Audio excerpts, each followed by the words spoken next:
গত শনিবার অর্থাৎ 4 জুলাই আমরা চলে গিয়েছিলাম মেয়ের আধার কার্ড করতে। এটি বিধাননগরে ওয়েবেল মোড়ে রয়েছে। বিধাননগরে নেমে আমরা 4 নম্বর প্ল্যাটফর্ম থেকে কলেজ মোড় বা ওয়েবেল মোড়ে যদি কোনো গাড়ি পাও সেটা ধরে নেবে। আমরা কলেজ মোড়ের বাস পেয়েছিলাম। সেখানে নেমে কলেজ মোড় থেকে 10 মিনিট থেকে 12 মিনিট হাঁটার পথ। তারপর আমরা পৌঁছে গেছিলাম আধার কেন্দ্রে। সেখানে কিছুক্ষণ লাইন দেওয়ার পর আমরা ঢুকে গেছিলাম ভেতরে।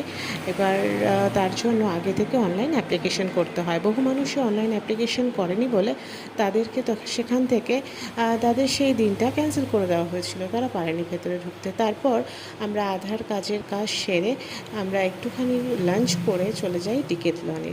ডিকেথলন এটা আমরা ফার্স্ট টাইম যাওয়া। সেখানে বিভিন্ন ধরনের স্পোর্টসের ইকুইপমেন্টস এবং ট্রেকিংয়ের ইকুইপমেন্টস পাওয়া যায়। তার জন্য ফার্স্ট টাইম ডিকেথলনে ঢুকে এত বড় একটা স্পেসে গিয়ে সাইকেল এবং স্পোর্টসের বিভিন্ন জিনিস, বেসিক্যালি বল দেখে ভীষণ এক্সাইটেড ছিল।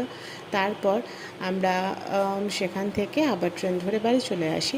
কিন্তু ডিকেথলনে যাওয়ার আগে আমরা সামনেরই একটা কুশিন থেকে ওখানে বিভিন্ন রকমের বেঙ্গলি ফুডস এবং সাউথ ইন্ডিয়ান ফুডস, চাইনিজ সমস্ত ধরনের খাবার ছিল। আমরা একটু চাইনিজ খাবারই খেয়ে বেরিয়ে আমরা তারপর ডিকেথলনে যাই। এখানে ডিকেথলনের কিছু ভিডিওস, ফটোস তোমাদের সাথে শেয়ার করলাম। কেমন লাগলো তোমরা কমেন্ট বক্সে অবশ্যই কিন্তু আমাদেরকে জানিও।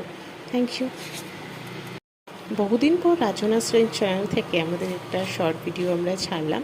দেখতে থেকো রাজনা স্প্রিং, পাশে থেকো এবং চ্যানেলটিকে অনেক অনেক ভালোবেসো। তোমাদের রাজন্যাকেও অনেক বেশি ভালোবাসা দিও ও আশীর্বাদ করো ও যেন মানুষের মতো মানুষ হতে পারে। টাটা।